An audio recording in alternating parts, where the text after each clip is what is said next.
മാറ്റത്തിൻ്റെ കാര്യമാണല്ലോ central magazine ചർച്ച ചെയ്യുന്നത്. ഈ കൈകൊട്ടിക്കളി എന്ന് കേൾക്കുമ്പോൾ നമ്മുടെ മനസ്സിലേക്ക് ആദ്യം ഓടി വരുന്നത് തിരുവാതിര കളിയാണ്. എന്നാലിപ്പോൾ കൈകൊട്ടിക്കളി നാടൻ പാട്ടുകളുടെ ശീലുകളുടെ താളത്തിനൊപ്പം പുതിയൊരു കലാരൂപമായി മാറിയിരിക്കുന്നു. അതായത് സ്വന്തമായൊരു വ്യക്തിത്വം കൈവരിച്ചിരിക്കുന്നു. അതുപോലൊരു മാറ്റം വേറൊരിടത്ത് സംഭവിച്ചിട്ടുണ്ട്. 90കളിലെ കുട്ടികൾ 90s കിഡ്സ് അവരച്ഛന്മാരായി മാറിയപ്പോൾ അവരുടെ മുൻ തലമുറയിലെ അച്ഛന്മാരെ പോലെ വലിയ ബലം പിടുത്തമൊന്നുമില്ല. കുട്ടികളുമായിട്ടൊക്കെ നല്ല സെറ്റാണ്. അപ്പോൾ ഈ രണ്ട് മാറ്റങ്ങളും കൂടി ഒരുമിച്ച് ചേരുമ്പോൾ ഉണ്ടാകുന്നൊരു മാറ്റമുണ്ടല്ലോ, അല്ലെങ്കിൽ ഒരു കാഴ്ചയുണ്ടല്ലോ, നല്ല രസമാണത് കാണാൻ. ആ കാഴ്ചയാണ് ടീം ഒഫൻഡേഴ്സ് നമുക്ക് സമ്മാനിക്കുന്നത്.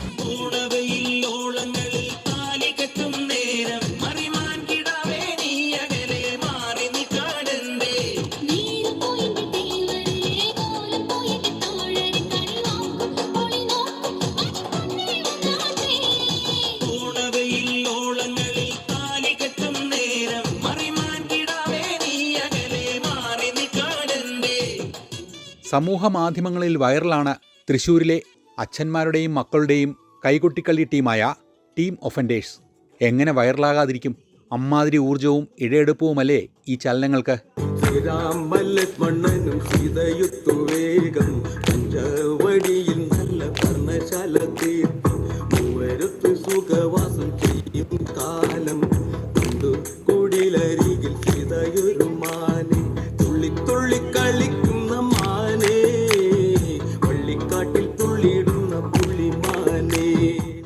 വയസ്സുകാരി മുതൽ 56 വയസ്സുള്ള ആൻ്റണി ചേട്ടൻ വരെ നമ്മുടെ ടീമിലുണ്ട്. അതായത് പ്രായഭേദമന്യേ എന്താ പറയുക, ഫുൾ എനർജിയോട് കൂടെയാണ് നമ്മുടെ എല്ലാ മക്കളായാലും അച്ഛന്മാരായാലും ഇവിടെ ഉള്ളത്. പിന്നെ അതായത് 6 വയസ്സ് എന്ന് പറയുമ്പോൾ 2ാം ക്ലാസ്സുകാരി മുതൽ 6ാം ക്ലാസ്, 8ാം ക്ലാസ്, 9, 10, +1, +2 അത്രയുള്ള കുട്ടികളുണ്ട്.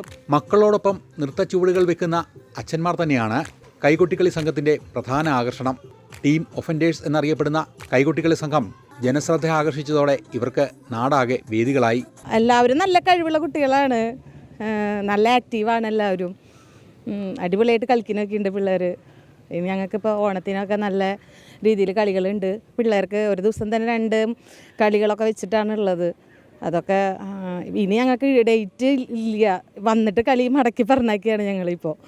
വിവിധ വേദികളിലും സമൂഹ മാധ്യമങ്ങളിലും തകർത്താടുന്ന അച്ഛന്മാരുടെയും മക്കളുടെയും താവളം Thrissur Karamukku SNGS higher secondary സ്കൂളിൻ്റെ ഇൻഡോർ സ്റ്റേഡിയമാണ്. ഇവിടെയാണ് ഇവരുടെ പ്രധാന പരിശീലന കേന്ദ്രം. +2 ബ്ലോക്കിൻ്റെ ഓഡിറ്റോറിയത്തിലാണ് നമ്മൾ പ്രാക്ടീസ് ചെയ്യുന്നത്. അതുകൊണ്ട് തന്നെ ഈ അമ്പലത്തിനോടും സ്കൂളിനോടും സമാജം കമ്മിറ്റിയോടും ഡയറക്ടർമാരോടും പ്രസിഡൻറ്റ്, സ്കൂൾ മാനേജർ, അവരോടെല്ലാവരോടും ഞങ്ങൾ കടപ്പെട്ടിരിക്കുകയാണ്.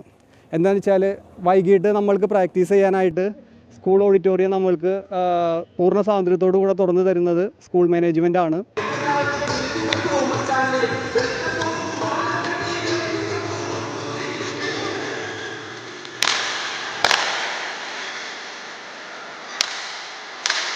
എല്ലാ ദിവസവും മുടങ്ങാതെയുള്ള പ്രാക്ടീസാണ് കൈകൊട്ടിക്കളി സംഘത്തിൻ്റെ അച്ചടക്കത്തിൻ്റെയും ചടുലതയുടെയും പുറകിൽ.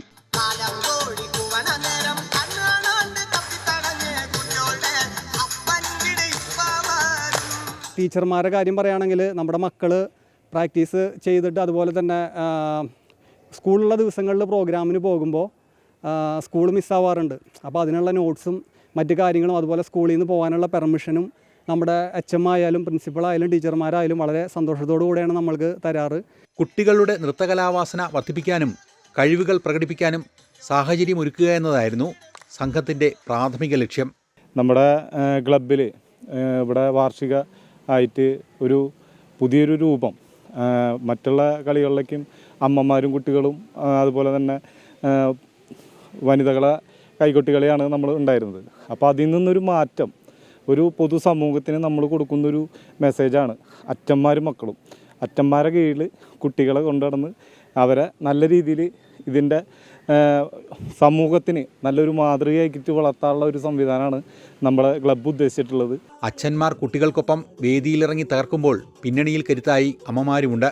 അമ്മമാർ നമ്മുടെ ഫ്രണ്ട് സ്റ്റേജിൽ വരുന്നില്ലെങ്കിൽ കൂടെ മക്കളുടെ എല്ലാ കാര്യങ്ങളും, അതായത് അവരുടെ യൂട്ടിലിറ്റീസ്, അവരുടെ കോസ്റ്റ്യൂം, അവരുടെ മുടി കെട്ടൽ, അവരുടെ മേക്കപ്പ്, എല്ലാ കാര്യങ്ങളും അവരുടെ അമ്മമാർ, അതായത് ഞങ്ങളുടെ ഭാര്യമാർ തന്നെയാണ് കട്ട സപ്പോർട്ടായിട്ട് ചെയ്യുന്നത്. രൂപം നിലവിളിച്ചു ലക്ഷ്മണന വിളിക്കേട്ട് ലക്ഷ്മണ രേഖ വരച്ചു നാടകത്തിൽ രണ്ടുപേരും ഒത്തു ആ സമയം രാവണനും വന്നു.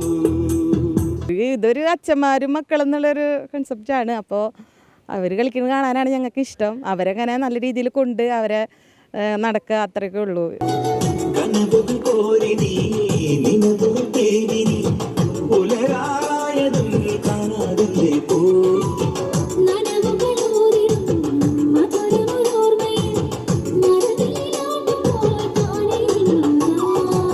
അച്ഛന്മാരുടെ കൂടെ എനിക്ക് കളിക്കാൻ ഭയങ്കര ഇഷ്ടമാണ്. ഡാൻസൊക്കെ നല്ലോണം പോണു. എനിക്ക് ഡാൻസ് കളിക്കാൻ നല്ല ഇഷ്ടമാണ്. പിന്നെ എല്ലാവരും നല്ലോണം കളിക്കും. അപ്പോൾ ഡാൻസ് മൊത്തത്തിൽ സൂപ്പറാണ്. അച്ഛന്മാരും മക്കളും ഒത്തുചേർന്നാണ് കൈകൊട്ടിക്കളിയുടെ നൃത്തച്ചുവടുകൾ മെനഞ്ഞെടുക്കുന്നത്. എല്ലാവർക്കും അവരുടെ അഭിപ്രായങ്ങൾ പങ്കുവെക്കാം. പ്രത്യേക ഗുരുനാഥന്മാർ ആരുമില്ല. എല്ലാവരുടെയും ഒരുമിച്ചുള്ള പ്രയത്നത്തിൻ്റെയും സംഭാവനയുടെയും ഫലമാണ് ഈ കൈകൊട്ടിക്കളി സംഘം. ഞങ്ങൾ എല്ലാവരും കൂടിയിട്ട് ഒരുമിച്ചാണ് സ്റ്റെപ്പ് എടുക്കുന്നത്. ഇതിൽ ഒരു ഗുരുനാഥയോ അല്ലെ ഗുരുനാഥനോ ഇല്ല. എല്ലാവരും കൂടി ഒരുമിച്ച് അങ്ങോട്ടും ഇങ്ങോട്ടും ഷെയർ ചെയ്തിട്ട് വട്ടക്കളിയുടെ സ്റ്റെപ്പുകളും കൈകൊട്ടിക്കളിയുടെ സ്റ്റെപ്പുകളും തിരുവാതിരയുടെ സ്റ്റെപ്പുകളൊക്കെ കോർത്തിണക്കിക്കൊണ്ട് ഒരു നല്ലൊരു എനർജി ലെവൽ കിട്ടുന്ന രീതിയിലുള്ള കൈകൊട്ടികളിയാണ് ഞങ്ങളുടെ ലക്ഷ്യം. വട്ടക്കളിയുടെയും തിരുവാതിരകളിയുടെയും ഒപ്പം നാടൻ താളച്ചുവടുകളും കോർത്തിണക്കി ഒരു ഫ്യൂഷൻ ഫോർമാറ്റിലാണ് ടീം ഒഫൻഡേഴ്സിൻ്റെ പെർഫോമൻസ്. സിനിമാ ഗാനങ്ങളും നാടൻ പാട്ടുകളും പുതുതലമുറയുടെ സംഗീതവും ഒക്കെ ചേർത്ത് വെച്ച് തയ്യാറാക്കിയ ഈണത്തിനൊപ്പം ഇവർ നൃത്തം വെക്കുമ്പോൾ പ്രേക്ഷകരിലും അത് പുതുമയുണർത്തുന്നു. ഞങ്ങളുടെ ഡാൻസ് പറഞ്ഞാൽ എല്ലാവരും നല്ല രീതിയിൽ കളിക്കുന്നുണ്ട്. പറയണതൊക്കെ എല്ലാവരും അച്ഛന്മാരായാലും അതെ ഞങ്ങൾക്ക് ഭയങ്കര കട്ട സപ്പോർട്ടാണ്. ഇപ്പം എങ്ങോട്ട് പോകണമെന്ന് പറഞ്ഞാൽ അതെ അവർ ഒരിത് നിൽക്കില്ല. ഇപ്പം ഞങ്ങൾക്ക് ഇപ്പോൾ സീസണാണ്, ഓണത്തിൻ്റെ ഇതൊക്കെ വരുമ്പോൾ കളിയൊക്കെ ഞങ്ങൾക്ക് ഇരിക്കാൻ പോലും തിരുവോണം എണ്ണാൻ വരെ നേരില്ല. ഞങ്ങൾക്ക് കളിയുണ്ട്, 2 കളി വീതം വെച്ച്. ക്ലബിലെ വാർഷിക ആഘോഷത്തിന് തമാശയ്ക്ക് തുടങ്ങിയ കൈകൊട്ടിക്കളി ഇന്ന് വിവിധ വേദികളും സമൂഹമാധ്യമങ്ങളും അടക്കി വാഴുകയാണ്. സോഷ്യൽ മീഡിയ പ്ലാറ്റ്ഫോമുകളിൽ മില്യൺ കണക്കിന് കാഴ്ചക്കാർ ഇപ്പോൾ ഇവർക്കുണ്ട്.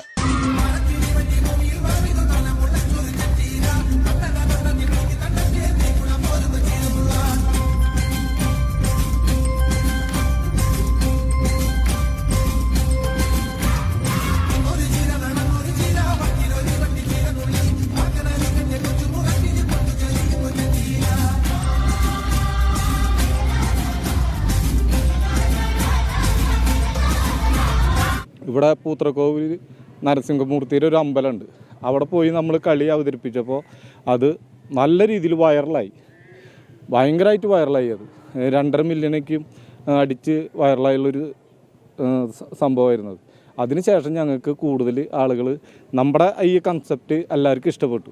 അപ്പോൾ അതിൻ്റെ ഭാഗമായിട്ട് അതാണ് അച്ഛന്മാരും മക്കളും എന്നുള്ള ഒരു വേർഡിൽ തന്നെ എല്ലാവർക്കും അതൊരു ആകാംക്ഷയായി. അവർക്കും ഈ കളി കാണണം എന്നുള്ളൊരു ആകാംക്ഷ പുറത്ത് ചാത്തൻകുളങ്ങര ഭഗവതി ക്ഷേത്രത്തിൽ പിന്നത്തെ കളിച്ചു. അതും നമുക്ക് മില്യനടിച്ചു. അവിടെ നിന്ന് പിന്നെ നമുക്ക് വെറ്റടി കയറ്റണം. അച്ഛന്മാരും മക്കളും അടങ്ങുന്ന 27 പേരാണ് കൈകൊട്ടിക്കളി സംഘത്തിലുള്ളത്. 2ാം ക്ലാസ് മുതൽ +2 വരെയുള്ള കുട്ടികളും അവരുടെ അച്ഛന്മാരും അടങ്ങുന്നതാണ് സംഘം.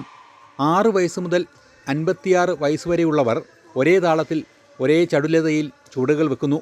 എനിക്ക് ഡാൻസ് കളിക്കാൻ നല്ല ഇഷ്ടമാണ്. എല്ലാവരും അടിപൊളിയായിട്ട് കളിക്കും. ആടി ഓടി ചാഞ്ചാടുന്ന മാനേ എന്നിൽ ഓടി ഓടി അരികെ വന്നു മാനേ. നമ്മുടെ മക്കൾക്ക് ഒരു എനർജിക്കായിട്ട് നമ്മൾ കൂടെ നിൽക്കുമ്പോഴാണ് കുട്ടികൾക്കൊരു ധൈര്യം എല്ലാ കാര്യങ്ങൾക്കും, കളിയിലായാലും എല്ലാ കാര്യങ്ങളിലും.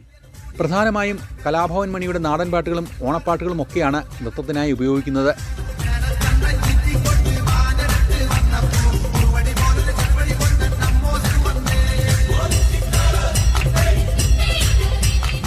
ഒരേ നിറത്തിലുള്ള വസ്ത്രങ്ങൾ അണിഞ്ഞ് പ്രായത്തിൻ്റെ അതിരുകൾ തകർക്കുന്ന ചുവടുകൾ കാണികളിൽ ഉത്സാഹവും കൗതുകവും പകരുന്നു. ഓണ സീസൺ കൂടിയായതോടെ നിരവധി അവസരങ്ങളാണ് ഈ അച്ഛന്മാരെയും മക്കളെയും തേടിയെത്തുന്നത്. കുറേ പരിപാടികൾ കിട്ടിയിട്ടുണ്ട്. ഇപ്പം ഇനി കിട്ടണ പരിപാടികളിൽ ഇതിൻ്റെ പൈസ കിട്ടിക്കഴിഞ്ഞാൽ അവർക്ക് വേണ്ടി ഒരു ഡെപ്പോസിറ്റ് പോലെ ചെയ്തു കൊടുക്കണമെന്നാണ് ക്ലബിൻ്റെ തീരുമാനം. ഇവർക്ക് വേണ്ട സ്പോൺസർഷിപ്പ് നൽകുന്നത് നാട്ടിലെ ഒഫൻഡേഴ്സ് ക്ലബ്ബാണ്. കോസ്റ്റ്യൂമൊക്കെ ഞങ്ങളുടെ ക്ലബ്ബ് ടീം ഓഫൻഡേഴ്സ് അച്ഛന്മാരും മക്കളും ക്ലബ്ബാണ് ചെയ്യുന്നത്. ക്ലബിലെ ട്രഷറർ, പ്രസിഡൻറ്റ്, എല്ലാവരും, സെക്രട്ടറി, അങ്ങനെ വൈസ് പ്രസിഡൻറ്റ്, അങ്ങനെ എല്ലാവരും ക്ലബിലെ എല്ലാ അംഗങ്ങളും ചെയ്യുന്നുണ്ട്.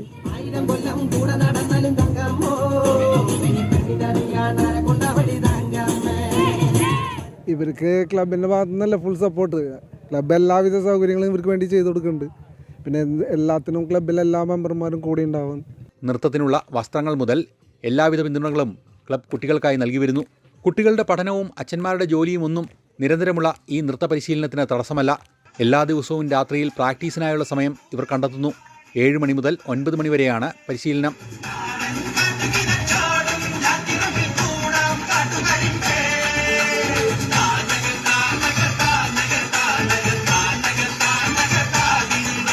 ഞങ്ങൾക്ക് രാത്രിയാണ് പ്രാക്ടീസ്. അപ്പോൾ ഇതിൽ 10ാം ക്ലാസ്സുകാർ, +1, +2 അങ്ങനെ എല്ലാ വിഭാഗവും ആൾക്കാരുണ്ട്. അപ്പോൾ രാത്രി 7 മണി തൊട്ട് ഒരു 8 മണി 9 മണി വരെയാണ് പ്രാക്ടീസ്.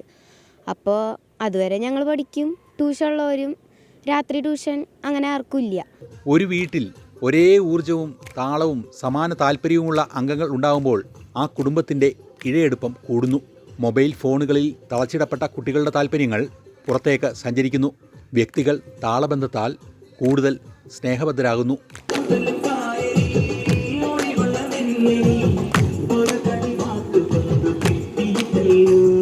അങ്ങനെ ഈ ആഴ്ചയിലെ സെൻട്രൽ മാഗസിൻ വിശേഷങ്ങൾ ഇവിടെ അവസാനിക്കുകയാണ്. അടുത്ത ആഴ്ച കൂടുതൽ കാഴ്ചകളും വ്യത്യസ്തമാർന്ന വിശേഷങ്ങളും പുതിയ അനുഭവങ്ങളുമായി നമുക്ക് വീണ്ടും കാണാം. നന്ദി, നമസ്കാരം.